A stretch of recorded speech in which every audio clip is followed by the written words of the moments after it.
Football at 4 powered by Inside the Birds. Andrew DiCecco, 97.3 ESPN.com, InsideTheBirds.com. A lot of Eagles, NFL. The NFL talking about mini camps possibly coming back. We'll get into all this and more during Football at 4 today with Andrew DiCecco as he joins us now on the Boardwalk Honda Hotline. And one guy who was interesting over the weekend. Now, bros, did you see Reagor fire back at Skip Bayless this weekend? I did. He actually pinned the tweet to his profile. At the top of the Twitter page. Just a subtle little jab back at him. Now, Bayless went off basically saying that he was mocking the pick because no mock drafts had Reagor going that high, and that's why he was kind of mocking it. And Reagor basically, somebody had said, hey, Bayless is an idiot, and Reagor just kind of put the okay sign up over Bayless, pinned it to the top of his page, and then Reagor's mother got involved. You see this?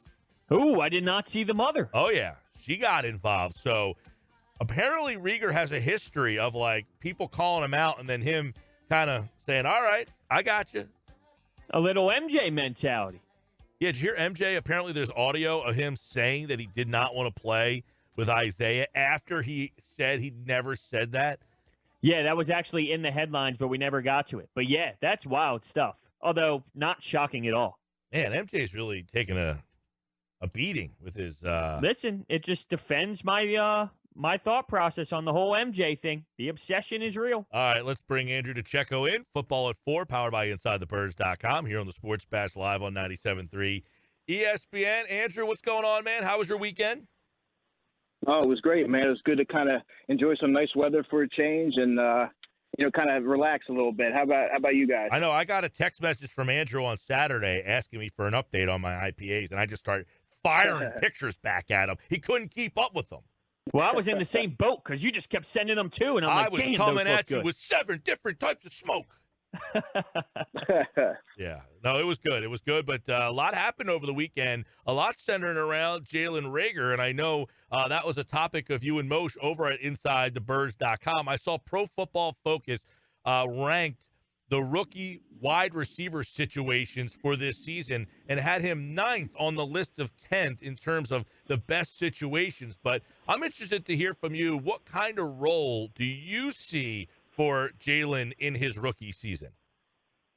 Well, if you can remember back to 2008 when Deshaun Jackson was kind of thrust to a starting role when Kevin Curtis had that sports hernia that he was dealing with, I can kind of foresee Jalen Reagor having a similar type of impact on the offense. Obviously, Deshaun had 62 catches for 912 yards.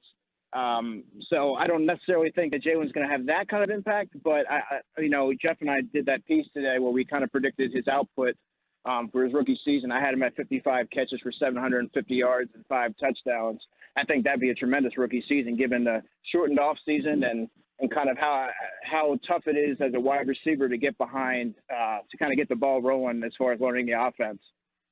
Now, do you look at him as with Jackson in front of him kind of curbing him, or do you think they will use them together and kind of complement each other? Well, the cool thing about Jalen Reagor is that I think that they can complement each other. I think he can complement what Deshaun Jackson brings to the offense. And with Jalen Reagor, he doesn't necessarily he doesn't line up in one spot and that's it. He can move around formations. I think the Eagles can be very creative. You heard Jeff on Inside the Birds on the podcast that came out yesterday. They're going to find a lot of creative ways to get him the football. So I think you're going to see him. They're going to take advantage of his ability to create yards after the catch on screen passes, jet sweeps, obviously the vertical element that he brings to the table. And then I think, you'll see him work all three, sections of the field, which he's proven to do very well at TCU. So I think they're not going to have a hard time getting him the football. On InsideTheBirds.com, you compared him to Freddie Mitchell. Tell us more about what you see in him that reminds you of Freddie. Is that a good thing? Well, I didn't compare him to Freddie Mitchell. When I was looking at the type of seasons that Eagles receivers that were drafted high in the past, I said Freddie Mitchell had 21 receptions. Nelson Aguilar had 23 receptions in 2015. But then I went on to say that I think that Jalen Reagor is going to, completely dismantle, that notion that rookie receivers can't make an impact in the Eagles offense. And I compared him to Deshaun Jackson the season that he had in 2008. And the fact that I feel so strongly about that is because you can find so many different ways to get him the football. He's an explosive talent. I think the Eagles are going to take full advantage of that. Andrew DiCecco, Football at 4. Reagor's another guy where I think that they use him all over the field, and Jackson kind of stays in one spot. Like, they can move him. He can play on the outside, be in the slot, do the jet sweeps. It feels like, I don't want to call him a gimmick player, but that he will have much more manufactured ways to get him the ball. That's why I feel, this ranking of him number 9 in situations isn't really fair. I feel that he's going to have a much bigger role than some people are giving him credit for. Yeah, absolutely. 9th is way off base from where I have him. I think he can be a top 3 rookie wide receiver in this upcoming season. And if you kind of look at what Deebo Sameul did last season for the San Francisco 49ers and the myriad of ways that Kyle Shanahan got him the football, I think you could see something similar with the Eagles offense and how they use Jalen Reagor. Yeah, and another thing, too, J.J. Arcega-Whiteside, I feel that you're a little bit higher on his second year. Now, I agree. I'm not writing him off. I feel that he has an intriguing skill set that could complement both Jackson and Reagor. Yeah, I think one of the common misconceptions about that fans sometimes have on players is they're quick to write them off after one season, and you have to really take into account everything that player, that rookies in general, young players, that they're up against. And a lot of times, it takes them a little longer to kind of grasp a playbook. Maybe they didn't run an expansive route tree in college. Maybe they were dealing with injuries, like in JJ's case. JJ said he went into each week not really knowing what his role was going to be. So I think that coaching can sometimes play a part in it. Obviously, the player needs to take into account, needs to be accountable and, catch the football when you're given these opportunities. But I think that, not just at wide receiver in JJ's case, I think young players in general are kind of written off sometimes a bit too quickly before they really have a chance to kind of flourish. What can we expect from Greg Ward in the slot? Is there really any threat at that specific wide receiver position?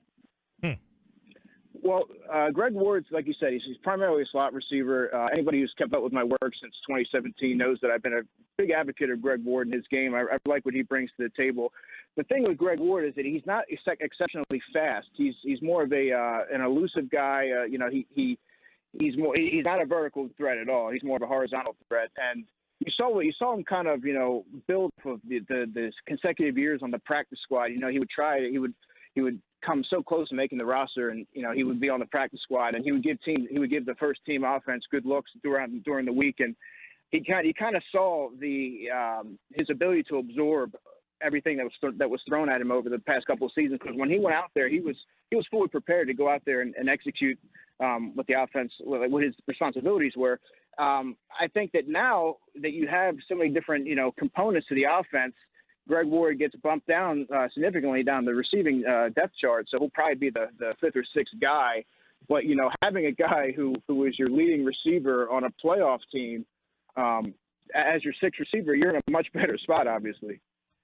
Yeah, Ward, I find it's like he's an interesting fill for this team, because it's almost like he did such a good job in that slot that you're almost like, well, you're not going to move him out of there, but if you're having Reagor and let's say JJ, is a 2nd-round pick and they like what they see from him and then he's out there, obviously Jackson would be out there. The interesting thing would be, do you go more 12 personnel and use Goddard, and does that hurt Ward? How big of a role can Ward have if JJ actually comes around? That, to me, is an interesting something to watch during training camp, is if JJ does exceed expectations, whose time does that hurt more, Ward or Goddard? Well, certainly it's not going to hurt Dallas Goedert. Dallas Goedert has the potential to be a top 10 tight end, and working with Zach Ertz, they pretty much have the top 2 tight end tandem in the NFL. So I think it's going to hurt Greg Ward, who, let's face it, he's going to have an uphill climb to make the roster. And if he does, he's going to be, the 6th receiver on the team and possibly inactive on game day. He's really going to have to show that he can, kind of prove his worth on special teams this year, because they've added competition to the receiver position. So he's certainly going to have to scratch and claw his way onto the roster once again. Is it crazy to say right now, at least, and if everyone stays healthy, that there's almost too many weapons on offense? I mean, right now we are trying to dissect how to get everybody on the field. Well, I don't think you can have there's no such thing as having too many offensive weapons, Hunter. You look at last season, and it's kind of the tale of two seasons, really. They had literally no weapons last season, save Miles Sanders and the tight ends. But now they have a lot of weapons, which is great because now Carson Wentz kind of gets to see what he's able to do. He threw 27 touchdown passes with minimal weapons last season, and like I was saying on the show last week, 38 to 40 touchdowns suddenly becomes a realistic possibility with the weapons that he has at his disposal. Andrew DiCecco, Football at 4, powered by InsideTheBirds.com. Let's look at, the running back spot here. You wrote on our website, 973ESPN.com, about the running back spot. There's been a lot of reporting about a veteran running back. Carlos Hyde signed last week with Seattle. Over the weekend, Devonta Freeman, who had an offer by the Seahawks, he turned it down. 1 year, $4 million was the report. I don't see any way the Eagles spend. Adam Kaplan has said they don't want to spend more than the veteran minimum. Do you anticipate that the Eagles will end up going to camp with the running backs that they have, or do you think ultimately there will be a veteran here? Well, like Jeff and Adam have said, there's names, and then the Eagles have their number. And if the player's not willing to meet that number, they're certainly not going to go out of their budget and go and get one just for the sake of adding one. So the way I see it right now, I think they're going to go into training camp with who they have on the roster. And I really do feel like obviously they're really high on their undrafted free agent class. They brought in Elijah Holyfield at the end of last season, so he's had at least 5 months to understand the playbook and kind of really understand what the Eagles are looking to do. Mike Warren's a guy that I spoke about last week. Mike Warren, he left college a year early. He had 3,000 yards of production over the past 2 seasons. And he was going into this season, he would have been one of the best top running backs in the country. So I think they got a great value there with him. And he has a lot of untapped potential because he had 51 receptions in his career at Cincinnati. And he started out his career as a return specialist. So he's a little bit more than a bruising running back that his size would indicate. He's got very nifty feet, good vision, and that contact balance that I was talking about. He stays on his feet and he makes guys pay as he makes his way through contact. So I think he's going to be a guy that's going to be heavily he'll be in contention for a roster spot. It seems very possible now that there might be camps in June. So how do you feel like this could impact the entire league with undrafted players and even more? Well, it's great news for everyone, but especially undrafted players, where every opportunity, kind of is magnified. You don't get you don't get a lot of opportunities as a young player, so you have to really make the most of them. So I think that they're the biggest winners from this whole thing. You saw the scheduled dates, the hypothetical dates being June 15th, which I feel is a long shot, but June 27th suddenly becomes a realistic possibility. So I guess they're gonna, they're trying to find.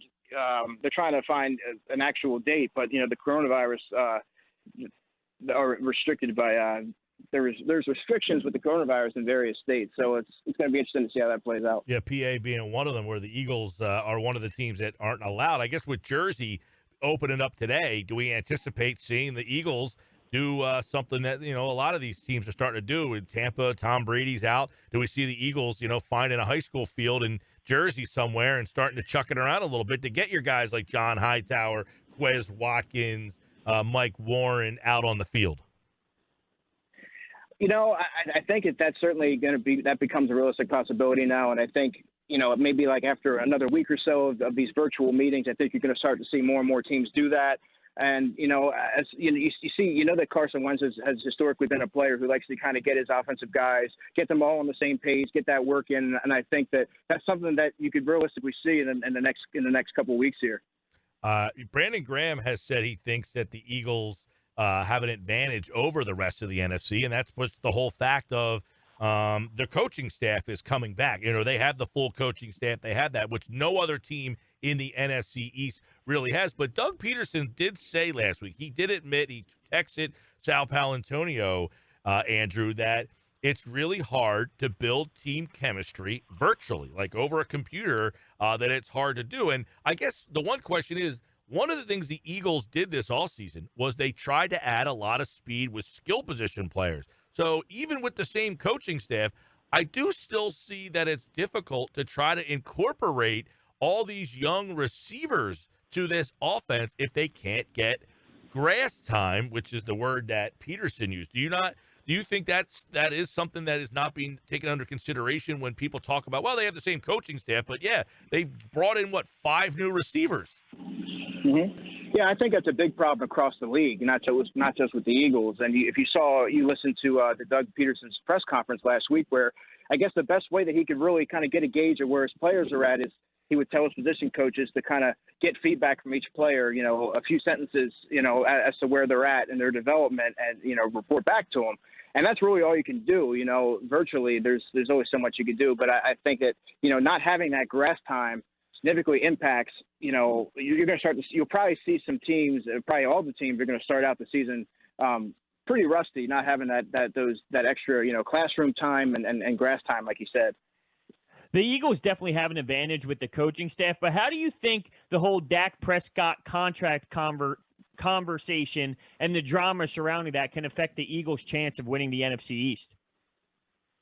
Well, I think it can only help. It can only enhance their chances of winning the NFC East. Obviously, I do feel that the Eagles are a superior team on paper. That obviously has to play out on the field. But that's anytime you have any kind of like this distraction like that going on amongst a division rival, I think that certainly plays in favor to the Eagles. And you have a lot of people that are in Dak's camp that feels he should be getting paid for what he's done so far in his career, and then you also have some that still want him to prove a little bit more out there. So I think that when you kind of have that potential friction amongst a division rival, I think that can only help the Eagles. And you wonder how much of an impact, you just mentioned friction and stuff on the division rival, how much of an impact is this Dak thing going to have? I mean, there is no mini camps or anything going on right now, but if this starts to linger, obviously that might change a little bit. But I mean, how much of an impact do you think Dak not being signed right now has on the season?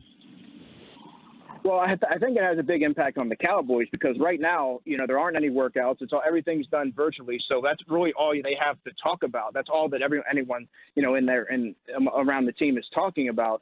So I think that, as that kind of dark cloud looms, I think that you'll really see I think it's going to negatively impact the Cowboys from a distraction standpoint. Dak is very interesting. I mean, what is your personal opinion on him as a quarterback? Do you think that he is worth the money to keep him satisfied in Dallas? Like, if you were writing the check, which way would you lean? I'm not so sure that I'd be willing to spend, what he's asking for. Do I think he's a good quarterback? I do think he's a good quarterback. I think there's certain areas of his game there's certain aspects of his game that he does very well. Do I think he's better than, say, Carson Wentz? I don't. But I think it's closer than people actually give it credit for.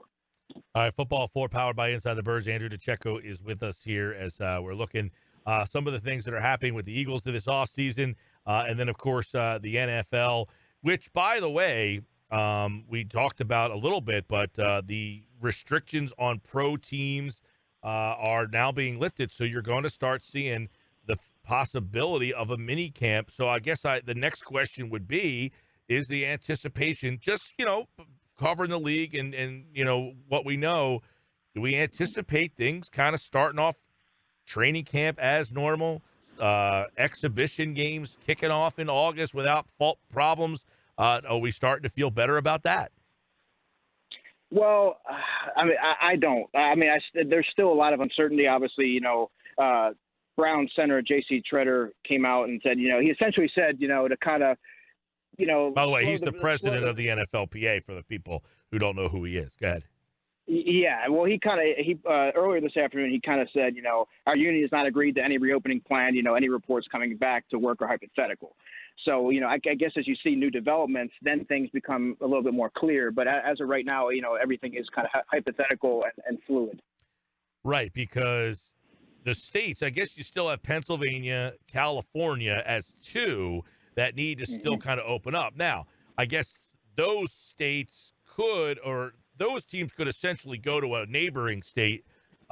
Philly could come over to New Jersey and find a spot. California can, head over to a neighboring state. So it wouldn't be the biggest block, but it sounds as if, though, the NFL is saying, hey, we missed these mini camps. Let's make up for some lost time and get some June mini camps in here, which, I think if you start to see June mini camps, that might be the precursor for the next step, possibly being playing games in stadiums. Who knows how many fans are in there, but it sounds like the NFL wants as much normalcy as possible. Yeah, that's kind of what I gathered as well, Mike. And like you said, California is going to be the biggest hurdle in kind of determining when they're going to ultimately hold these camps. And you saw two, tentative dates in June 15th, which I like I was saying, I think they're a far cry from that. But June 27th might be realistic for mini camps. All right, and the NFL did say we're not putting any dates on a potential return. As you mentioned, J.C. Treader, they've not agreed to anything, but you definitely feel better, especially with the NBA and then the NHL. If they're out there doing some things, the NFL is certainly not going to want to be upstaged by anybody else. Stephen Ross, by the way, Andrew, as you know, the NFL owner for the Miami Dolphins, he said the NFL will definitely play. The only question is if we'll have fans. So that's the way the owners in the league are feeling at this point. So I guess it's starting, we're starting to get excited about the possibility of sports coming back. It's Football at 4. Powered by InsideTheBirds.com. Andrew DiCecco was with us on Tuesday. He'll be back on Friday. Tomorrow, Jeff Mosher is in, Adam Kaplan on Thursday, and he, like all guests, appeared via the Boardwalk Honda hotline. Andrew, thanks, pal. You bet, guys. Talk to you soon. Yeah, he'll be back Friday, and good insight on Jalen Reagor, also the running backs situation at DiCecco NFL on Twitter. Give him a follow there.